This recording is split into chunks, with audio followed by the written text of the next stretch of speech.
Assalamualaikum warahmatullahi wabarakatuh. A'udzu billahi minasyaitonir rajim. Bismillahirrahmanirrahim.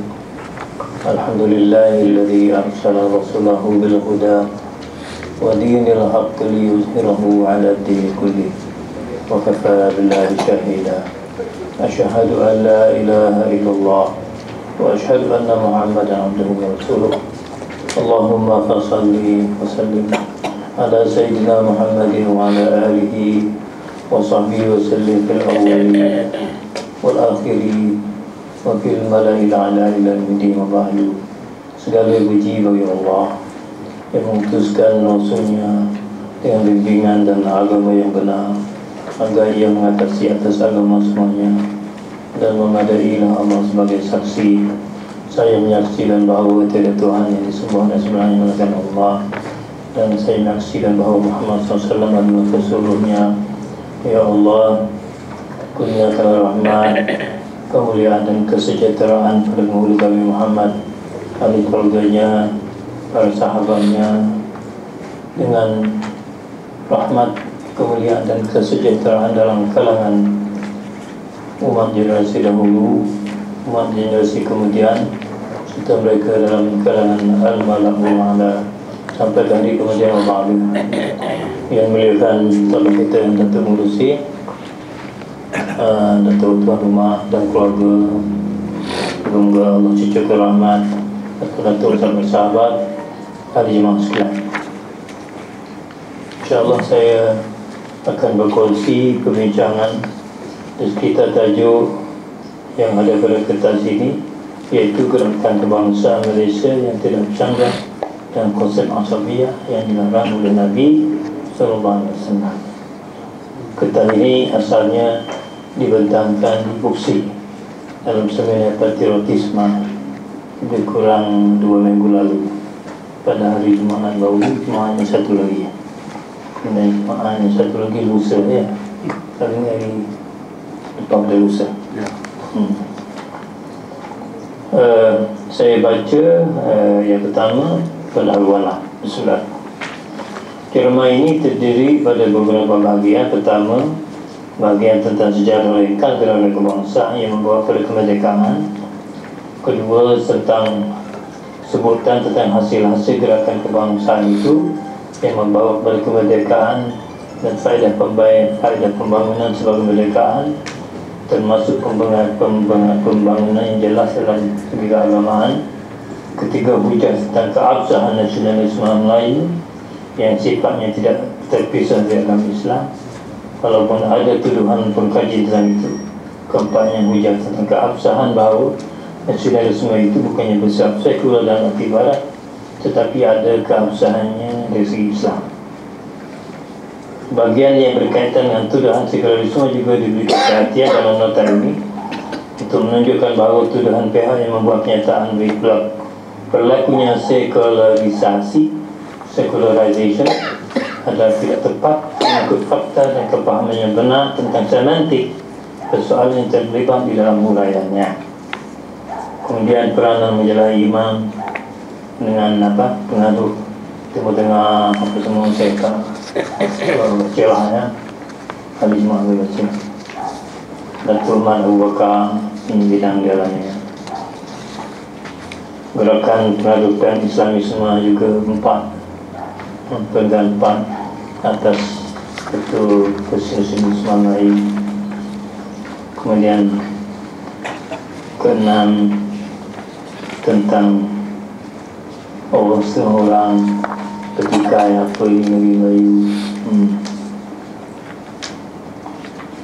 Ketujuh, tentang kesedaran orang Melayu tentang perkembangan dia berbanding dengan tamadun lain, tamadun barat.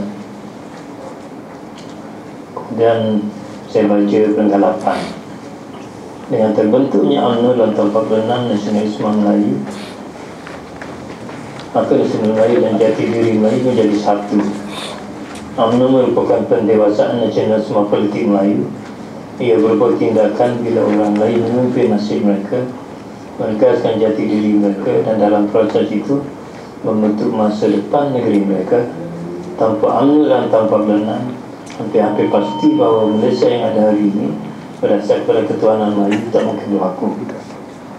Saya setuju dengan pendapat Ozi dan nyatanya boleh dipertahankan walaupun ada kekuatan yang boleh ditambah. Dengan tercapainya kemerdekaan orang Melayu menjadi satu bangsa merdeka mengikut konsep Tunku Abdul Rahman, bangsa itu berupa entiti politik dan budaya berdasar pada konsep ketuhanan asal, original sovereignty. Dan kita tahu konsep Melayu dalam kalangan kita ialah bukan etnik tapi cultural dan agama. Dia orang bangsa Melayu yang melalui Islam mengamalkan adat istiadat Melayu, cakap bahasa Melayu. Kemudian kejayaan kita menolak dan menyiarkan Melayu Union, hasil daripada perpaduan Melayu dan kebangsaan itu juga. Kemudian tentang Melayu Union, kemudian kenyataan dan peringkat 11. Kata Uzi, UMNO berupa parti sekular dengan style parti politik Ataturk yang nyata mengikut corak model kebangsaan golongan Kamalis yang berkuasa waktu itu. Ia berupa pembentukan sayap aturan progresif nasionalis Melayu, terkenal sebagai parti mengikut style Turki yang meminjam nasionalisme Ataturk tetapi mengelak kepada sekularismenya. Dia kata juga UMNO was a secular Ataturk dan seterusnya. Dalam gerakan itu, selain Datuk Mun ada Tunku Abdul Rahman yang kemudiannya menjadi Perdana Menteri Malaysia yang pertama, sejarawan tentang nasionalisme Melayu menunjukkan persetujuannya dengan Ataturk mengujinya kerana membebas bangsa Turki bukan saja daripada pengaruh asing tapi daripada kerajaan yang bersifat federal ini. Kemudian dalam tahun 2001 Datuk Mun keluar UMNO, ada perbezaan pendapat. Kemudian 13. Semenjak merdeka, UMNO merupakan parti yang memerintah dengan beberapa perubahan dalam politik yang menjadi kongsi yang senior dalam atau kanan dalam kerajaan campuran dalam parti terdiri beberapa bangsa. Sepanjang 29 orang Melayu berada dalam keadaan pimpinan dan UMNO menunjukkan bukti hal ini hingga kemudian berlaku krisis tentang perlembagaan yang membawa kepada hilangnya UMNO yang dulu itu. Dengan berlakunya peristiwa Mei 69 dengan konflik ukama di Malaysia dengan pihak bukan Melayu mendapat keuntungan politik mereka, timbul dasar ekonomi baru yang membawa tindakan tegas membawa orang Melayu dalam polisi ekonomi yang bertujuan untuk melaksanakan hak-hak istimewa orang Melayu ini dilaksanakan di bawah pimpinan Tuan Razak dan seterusnya. Perenggan berikut. Dan dalam hubungan kehamilan antara kaum negara ini boleh dicatatkan bahawa dalam usaha yang banyak kesulitannya kerajaan Malaysia berjaya mencapai kehamilan tidak banyak bangsa di dunia yang mencapainya. Beliau menyatakan bahawa bagaimana dengan perbezaan-perbezaan politik yang ada, tidak banyak bangsa yang boleh menandingi kestabilan taraf tinggi Malaysia dalam politik kehamilan etnik dan kemajuan ekonomi. High level political stability bersama saya kutip itu dengan persetujuan. Boleh jadi Datuk Mat akan sebuah dapat. Saya ada nak tambah seorang rakan yang mengajar di Istek, Profesor Sobri Warman. Sebelum dia balik, saya ajak dia makan malam di rumah. Dia cakap dalam bahasa Inggeris. Dia kata, you are in a situation in your country which is potentially hell, but your leaders had make it as if it is like paradise. Our situation in Turkey, potentially, it is like, as it were, paradise. But we have make it as it were like hell. Kamu di negeri kamu potensi macam neraka. Sebab China, India, macam-macam agama tu, bangsa lagi berbeza budaya berbeza. Tapi kamu yang pimpinan kamu, kebijaksanaan kamu mewujudkan satu keadaan surga pada surga pada saya. Saya berada dalam Turki yang potensinya macam surga, 90% lebih Muslim Sunni, Kurdi juga Sunni, tapi keadaan macam bagi kita seperti neraka. Saya tanya dia, Profesor izin kalau saya nukil kata-kata ini dalam pertemuan Gerakan dan ceramah. You go on, you do it. Dan pada malam ini saya ulang perkataan itu. Kemudian nasionalisme Melayu di bawah UMNO, tuduhan terhadap ia parti sekular, mensekularkan Islam, sebagaimana dinyatakan dalam buku Nationalism and Globalization yang diselenggarakan oleh Leo Suryadinata, terbitan Institut Southeast Asia Studies Singapura tahun 2000, dalam artikel tulisan tentang Malaysia yang penulisnya saya bukan nama Halim Saleh. Dia kata, saya kutip kataannya kerana teruk sangat. A major challenge to nationalism has arisen from concerted UMNO effort to secularize Islam. Traditionally, UMNO has considered Islam as a theological issue quite separate from other areas of life, particularly politics, following the separation of religion from state in European practice. And following Western nation of Islam has been conservative and anti-money to capitalist economic development, UMNO, and the government has also tried to unleash Islam as an instrument of development and prevent any inclination to reassert Islamic conservatism. Towards this end, it has suppressed the revival of what is considered regressive fundamentalist Islam by banning the so-called fundamentalist Islamic organizations and arresting the leaders in the 1980s and 1990s, while PAS had supported the move in cases that it considers as preaching beyond Muslim teaching. It has opened up an old and basic UMNO debate in the room. Kemudian saya terjemah. Kemudian dia kata lagi, following its secular ideology, dia cakap, UMNO sees Islam, particularly Islamic economic practice, as requiring modification before it can be inserted into mainstream capitalist economic development. To do this, a developed modern Islamic institution launched research initiative to foster greater Islamic understanding.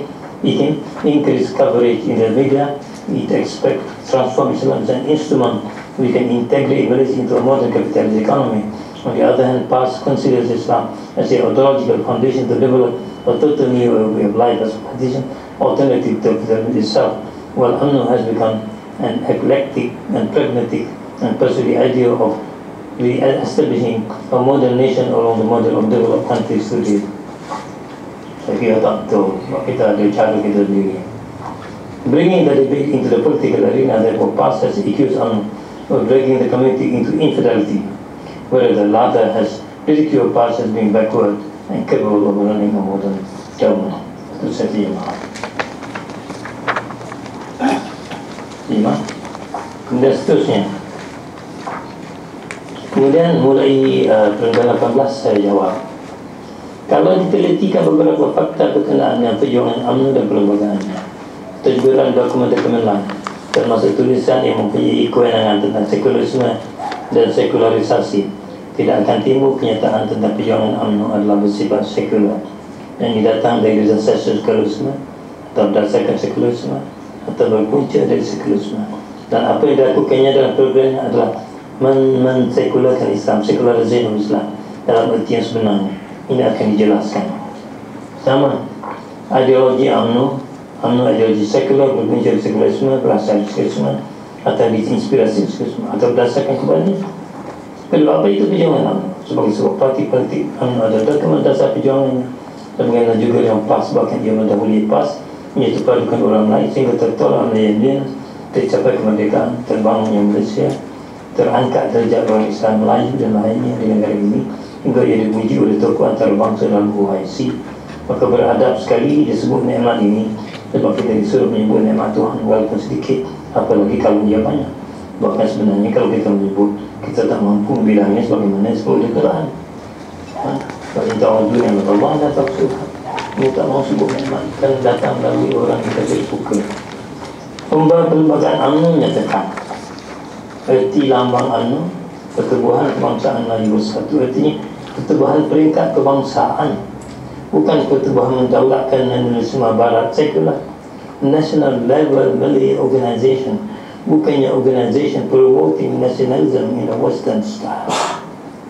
Itu dia maksudnya UMNO itu, United Malay National Organisation, maknanya peringkat nasional Persatuan Melayu. bukan persatuan untuk mempromosikan nasionalisme ala barat, tapi sengaja dipusing penafsirannya dalam ceramah popular. Dia mempromosikan nasionalisme sekular barat. Kemudian merah berani, putih bersih, masuk juga rohani katanya, bahawa ialah orang ahli sunnah. Jadi ditekankan. Kuning kebesaran raja-raja, diambil contoh sejarah Islam, Khalifah Ulil Amri, sekarang agung adalah raja-raja Melayu. Dan bagaimana diulang oleh Tengku Nazari Bawi. Hijau agama Islam, ketua dan tulis pusaka Melayu, melambangkan tradisi ketuhanan Melayu sebab hidup bersendirikan ada bersendirikan syarat-syarat sedangkan kitabullah, sebagaimana ada di antara kata Melayu tradisional yang mensebatikan antara wahyu, pengalaman manusia yang sahih, syarat dan yang terisi dalam satu kesatuan. Muka 1 pasal 3, asal dan tujuan mempertahankan kemerdekaan dan kedaulatan negara, mendukung dan mempertahankan pelbagai negara, pelbagai negeri-negeri dan lazim, menegak, mempertahankan, mengembangkan Islam, agama resmi negara, serta menghormati prinsip kebersamaan. Kalau ayat 3.3 ni pun sudah cukup untuk mengatakan tak ada sekularisme di sini. Sebab kalau sekularisme dalam arti yang lebih pokok ialah menyiapkan agama secara total dari semua dimensi ruang awam. The total rejection of religion from all dimensions of public space. Dan tak berlaku dan lain. Tapi sengaja dijual itu kerana kepentingan sempit, tak memandang kepentingan umat secara holistik. Jadi kita terpaksa menderita setengah abad sampai sekarang. Perpaduan di kalangan orang yang sama-sama menyembah Allah, menghadap Kaabah, merasulkan Nabi Muhammad SAW, ikat ikut imam yang empat, tak boleh disatukan. 3-4 berkedaulatan rakyat, keadilan. Kemudian tentang demokrasi berparlimen. Tidak ada bayangan dan pernyataan di atas bahawa UMNO akan menjalankan sistem sekular dalam arti barat atau menjalankan sekularisme sebagaimana yang biasa dinyatakan dan setengah-setengah tulisan. Tuduhan mengamalkan sistem sekular atau sekularisme adalah tuduhan yang timbul kerana sikap tidak cermat dalam mengamati isu dan pahaman-pahaman yang dibicarakan. Kalau yang dimaksudkan itu ada perbuatan yang tidak salah dengan syarak atau berlawanan dengannya, atau maksiat, itu buatan masyarakat syarak atau berlawanan dengan syarak, bukan falsafah atau pahaman sekular. Ini 2-3 dan apa-apa juga itu adalah maksiat. Dalam masa Umayyah pun ada, Abbasiyah pun ada. Tapi memanglah ada di antara orang yang saya kenal yang pernah tuduh Muawiyah yang memulakan sekularisme dalam Islam. Biadab betul akal dan mulut, suka tendanya kebiadaban itu. Yang kedua, pahaman sekular atau sekularisme itu sebagaimana boleh dapati teks asalnya Holyoake misalnya seperti berikut. Saya ambil betul-betul dari teks Holyoake, Principle Secularism, teks asal melalui Gutenberg Project. Betul-betul di fotonya foto. Dan inilah rujukan asal di yang disebut dalam Britannica, Americana, Catholic Encyclopedia Online, dan mana-mana buku tentang sekularisme sejarahnya mesti menyebut Holyoake. Dan tarikh ini saya banding dengan tarikh yang terkini dalam Catholic Encyclopedia New Edition diterbitkan untuk University College Amerika. Isinya sama dengan hanya direngkaskan, tak perlu saya pun guna masa baca. Jadi unsur-unsur yang ada di sini dalam perenggan ini tak ada satu pun Indonesia. Dan orang yang cakap pun saya tengok dan kita kerja sebenarnya tahun 2000. Yang mula-mula saya menyuarakan benda ni tahun 2000. Saya sebut dah, tapi bahasa sangat lembut. Saya kata sekularisme begini tidak ada di sini. Saya kata di sini, di mana dalam diri kita dan sistem kita. Tapi tak ada siapa harap, sebab saya bukan sarjana besar. Saya pun ulang lagi kali-kali sampailah sekarang. Dan saya konsisten. Tak ada sekularisme itu di sini. Orang yang mengatakan ada sekularisme itu orang melakukan satu pengkhianatan kepada umat kita. Dia menganiaya umat kita. Dia menganiayakan raja kita. Dia menganiayakan ulama kita. Dia menganiayakan cendekiawan kita. Dia menganiayakan orang awam kita. Siapa nak tanggung dosa itu? Saya pernah ada seorang kawan dari Timur Tengah menulis artikel diterbitkan Singapura tahun 64 rasanya. Kita the whole Muslim world has fallen into a general apostasy because of secularism. Saya tahu tiap tahun ketika tu muda-muda semua dunia jadi kafir, murtad. Dan tak ada siapa saya maafkan. Jadi saya ambil poin-poin saya. Sekularisme ialah melihat kemaslahatan manusia melalui jalan kebendaan sahaja. Hukum kemaslahatan manusia dengan cara utilitarian, melihat kesan faedah zahir dengan mata kepala sahaja. Tak ada sangkut paut dengan agama Nabi. Menjadikan berkhidmat kepada orang lain kan menjawab lain. Itu baik dah semua. Dia berhubung dengan hidup manusia dunia ini sahaja dan amalan dunia ini sahaja. Isu-isunya boleh diuji dengan pengalaman hidup dunia ini sahaja, dengan matlamat maju membangun dari segi kebendaan moral intelektual diri manusia sampai ke hati kita ada rohani kita semua. Mengajarkan memadai moral itu dibentuk hanya dengan mengambil kira alam tabi'i sahaja.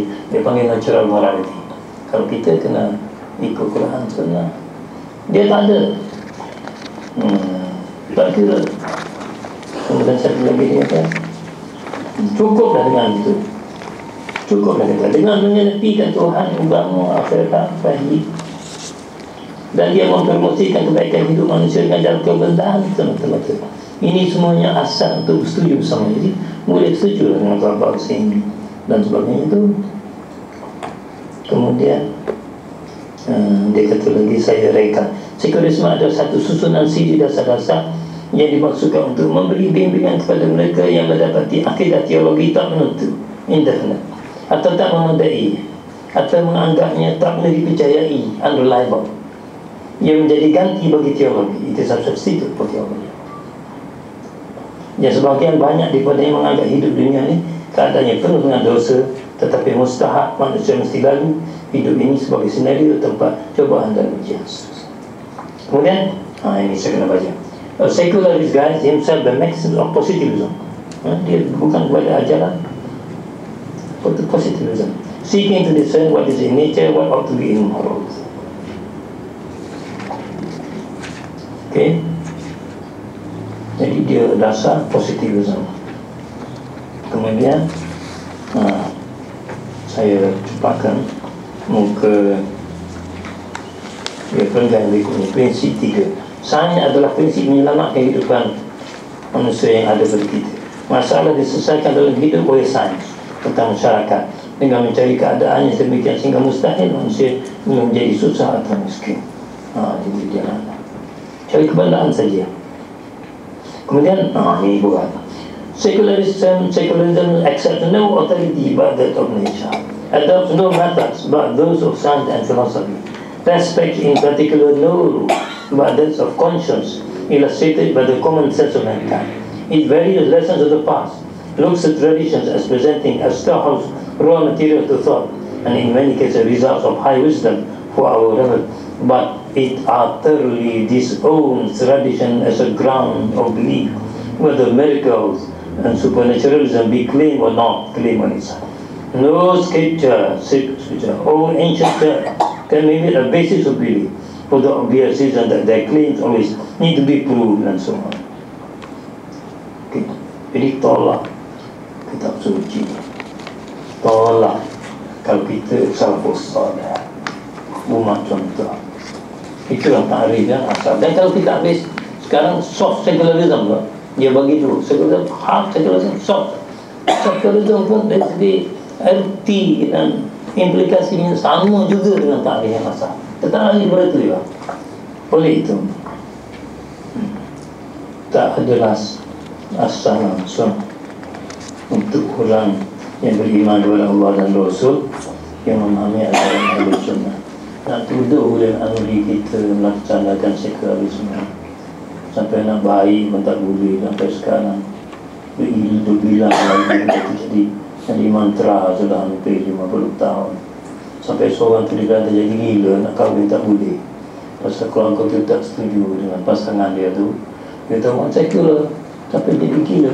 Dia gila-gila nak kahwin kan, dia kata tak boleh lah, tak apalah.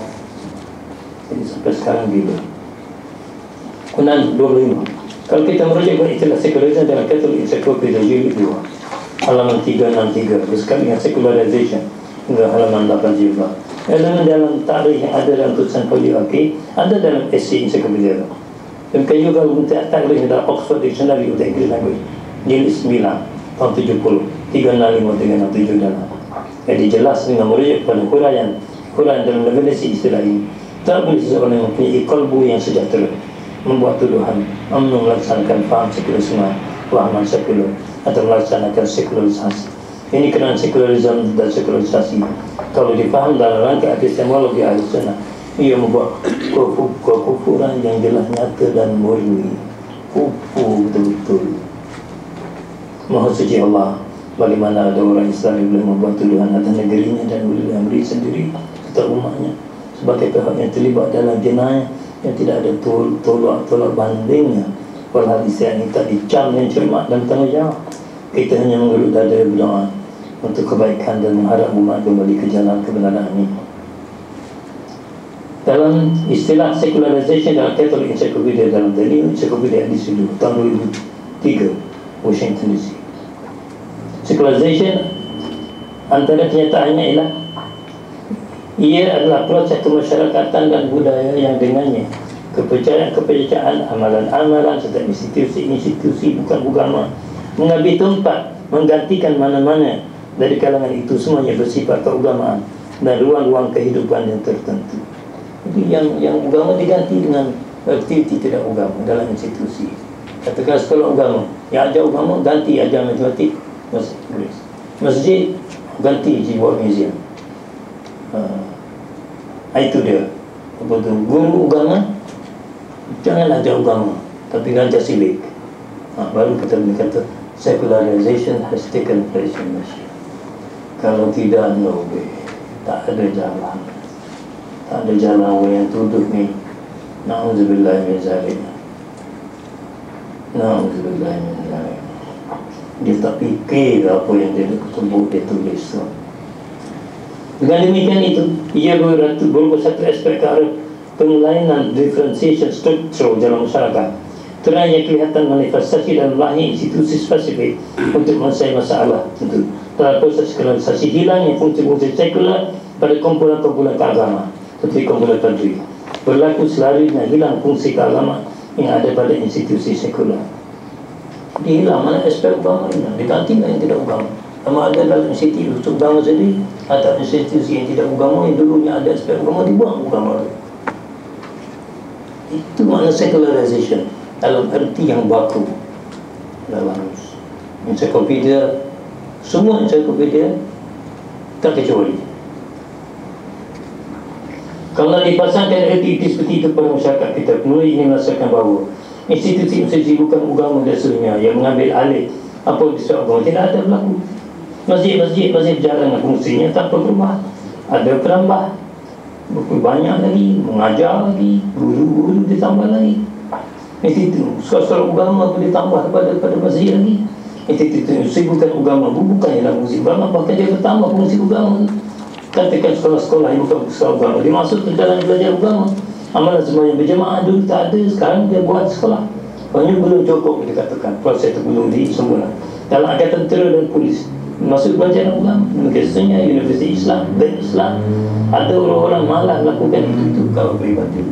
Tak boleh kata sekularisasi kerana malas. Jadi mana sekularisasi sebagaimana dia guna istilah dalam komuh yang paling standar, paling baku, tak boleh digunakan dalam situasi Malaysia. Dan orang yang menggunakannya adalah orang pengkhianat. Pengkhianat betul, pengkhianat agama, pengkhianat rohani, intelektual. Tapi itulah perkara. Teruskan juga buku itu dibaca dan diterbitkan Singapura. Tempatnya elok sangat itu. Singapura diterbitkan, subhanallah. Yang buat essay itu orang kita. Tentang istilah secularization dari dalam kriteria tersebut dinyatakan sekularisasi berhubungan atau akan belajar kaitannya. Istilah sekularisasi merujuk pada usaha merampas hak institusi gereja oleh pihak yang bukan gereja atau negara. Istilah itu nampak dengan nyata yang digunakan dalam arti ini Dan dengan keamanan Westphalia, pengambilan harta gereja, walaupun perampasan sedemikian merupakan sebagian besar dari cara pengambilan harta gereja semenjak awal lagi zaman tengah. Artinya sekularisasi berkaitan dengan usaha merampas harta gereja. Kalau dipasang perintah ini pada kita katakan tidak ada berlaku perampasan harta masjid oleh pihak bukan agama. Mana tak ada misalnya kerajaan rampas harta masjid buat masuk dalam Kementerian Pembangunan Luar Bandar. Tak ada. Tak ada kerajaan rampas harta jabatan agama untuk masuk ke dalam bahagian pendidikan, sivil, pendidikan budaya, pendidikan senian. Jadi tak ada secularization dalam apa erti pun, tapi terus dibuat juga tuduhan tu. Seolah-olah mana bila orang guna istilah macam tu dia naik intelektual lah, martabat dia jadi tinggi kerana guna istilah macam tu. Walau tak dicatnya istilahnya asal. Subhanallah, tak ada sejarah demikian. Ini kerana harta masjid adalah harta wakafullah, tak menjadi milik pihak lain lagi. Amalan kederhakaan individu tidak diambil kira dalam hal itu untuk membenarkan kita mengatakan ada berlaku sekularisasi yang seperti itu. Dalam halaman-halaman berikutnya, tajuk sekularisasi itu ialah berkenaan perbuatan pihak lain merampas hak gereja sampai abad ni. Walaupun keadaannya agak aman berbanding dengan abad-abad dulu. Artinya sekularisasi dalam erti bukan tak berlaku. Oleh itu tak wajar, bahkan mengelirukan, bahkan pengkhianatan sejarah kalau dikatakan berlaku proses sekularisasi itu ikut semantik asalnya dalam budaya dan tamadun barat. Kita sebut budaya dan tamadun barat kerana asal istilah itu muncul di sana. Kita kena faham semantik, teori semantik di sana dulu. Kalau demikian tidak ada alasan untuk sesiapa yang menuduh bahawa di Malaysia ada berlaku proses sekularisasi. Kalau dipahami tak ada sekularisme dan dasar suci di atas, kemudian dibanding erti semua itu dengan perlembagaan UMNO atau mana-mana teks UMNO, akal sejahtera akan menyatakan UMNO tidak boleh dikaitkan dengan cara dan pemahaman seperti itu. Tapi tuduhan-tuduhan terus dibuat seperti tuduhan sekularisasi Islam atau UMNO mengajar seajaran sekular dan sepertinya, atau kebangsaan UMNO menjadi kebangsaan sekular nasionalisme. Walaupun oleh pengarang-pengarang yang kita harapkan perkara yang lebih baik lagi datang daripada mereka. Kita menyebut ini atas dasar kebenaran dan integriti ilmu dan rahmah kepada umat Islam menjadi mangsa tuduhan beliau. Allahumma ighfir lana wa muslimin. Mulkul ilahi dengan akibatnya alhamdulillah kalau kita memahaminya. Dan saya memajukan sekularisme dan tibaran sebab ia terkenal gerakan yang kata demi alai batal demi agama bangsa tanah air. Itu kenali di Kelantan aku tulis macam itu. Saya baca sendiri. Pendirian menyamakan Malaysia dengan Turki dengan falsafah negara Kemalisme juga tidak didasarkan fakta. Ini kerana di Malaysia tidak terdapat falsafah negara seperti Kemalisme dalam dengan populismenya, republikanismenya, reformismenya, sekularismenya, nasionalismenya, statismenya yang pun sekitarnya saling tak tumpah seperti yang ada dalam falsafah politik barat ada dalam barat. Satu lagi ialah persoalan nasionalisme dicapkan oleh setengah pihak Asabiyyah yang dilarang oleh Nabi SAW dalam hadis laisa minna man lam Asabiyyah, tak termasuk di kalangan kami menyuruh bangsa untuk melihat permasalahan ini elok. Ada orang tanya kepada Nabi ya Rasulullah, mana Asabiyyah? Qala an tu'ina qawmaka 'ala dhulm. Hadis Rasulullah, apa Asabiyyah? Jawab dia, engkau menolong kaum kamu atas kezaliman pada orang lain. Dalam syarah Sunan Abu Dawud menyatakan bahawa hadis ini keluarga Abu Dawud dan Nasa'i dan pengarang syarah Abu Dawud menyatakan menolong kaum engkau melakukan kezaliman, artinya seseorang taksub dan kaumnya walaupun mereka itu buat zalim, maka jadi dia membantu kezaliman itu. Okey, saya sebut. Kemudian Quran yang panjang memberi pandangan yang nyata tentang aspek positif Asabiyyah dulu didapati dalam Mula Adi Al-Qari dalam hadis Mirqatul Fawatih syarah Mishkat Masabih juz 14 118 85. Okey, iaitu bila menyatakan riwayat pada Wathiqah Al-Asqa, katanya dari Wathiqah Al-Asqa, katanya aku berkata, wahai Rasulullah, apakah Asabiyyah? Yang Asabiyyah jahiliyah saya ada bagian dari bahawa anda menolong kaum atau anak saudara anda atau kau yang zalim. Jadi wajib atas anda menolong, wajib atas anda mengikut yang hak tanpa melihat kepada apa tu mulahazah al-haq. Kerana itu maka kata Ali, mengikut apa yang diriwayatkan oleh dari Ibnu Asakir marfu, anda menolong saudara anda baik yang zalim atau kena zalim. Mana yang zalim kena sekat supaya dia tak zalim, yang kena zalim selesaikan masalah kezaliman dia. Kemudian saya ambil lagi panjang daripada Mula Al-Qari, seterus terjemah, iaitu baginda Rasulullah SAW berkhutbah kepada sabda baginda SAW, orang yang baik sekali di kalangan kamu adalah orang yang mempertahankan keluarga kamu, ini keluarga dekat yang ia hidup sama dengan mereka selama mana ia tidak melakukan perbuatan zalim atau pihak yang ditolak kezalimannya. Maka dengan itu ia menghimpun dua perbuatan, antara menolong pihak yang kena zalim, membuat silaturahim. Ini dua kerja. Bila kita buat benda baik sama itu, satu selesaikan orang kenyanya, satu lagi membuat silaturahim, kemuncak kebaikan. Kemudian dia kata, kalau dia berupaya menolak pihak yang melakukan kezaliman daripada kaumnya dengan percakapan atau perkataan, kalau sekarang atau dengan silang atau dengan email, maka tak harus ia memukul orang yang zalim. Kalau dia mampu memukul, tak harus dia bunuh, kerana pembuat itu termasuk daripada bab amal ma'ruf nahi munkar. Lepas tu dia sebut nak sampaikan agama kepada orang, satu bil hikmah, satu lagi tak pada hikmah turun mau'izah hasanah, ajaran baik. Tak pada lagi baru turun kepada bahar itu pun dengan cara yang paling baik. Kemudian hadis yang berikutnya berkenaan dengan riwayat dari Ubadah bin Kathir Asyani. Abu Fasilah bertanya kepada Nabi SAW, adakah termasuk ke dalam Asabiyyah yang dilarang itu sifat orang yang sayang amat sangat pada kaumnya? Dia kata, Sa'altu Rasulullah SAW, aminal asabiyyati an yuhibba rajul qawmahu ay hubban balighan. Sayang sangat ni Asabiyyah. Tadi dia tahu. Lepas tu Nabi jawab, tidak. La, walakin min al-asabiyyah an yansura ar-rajul qawmahu ala zulm, ay ala zulmin, atau ma'a zulmi, atau ala wajhi zulm. Jangan zalim, dia buat zalim, tapi itu secara umumnya, bukan kita boleh orang yang dia ambil hak kita makin lama makin sikit tengah helak dia dengan bantuan orang luar betul ni. Tiba-tiba kita nak selesai masalah itu, kita Asabiyyah. Macam mentor mati kata, kalau yang dia buat dia tak kata Asabiyyah, kalau kita buat mana dia tak apa dia bagi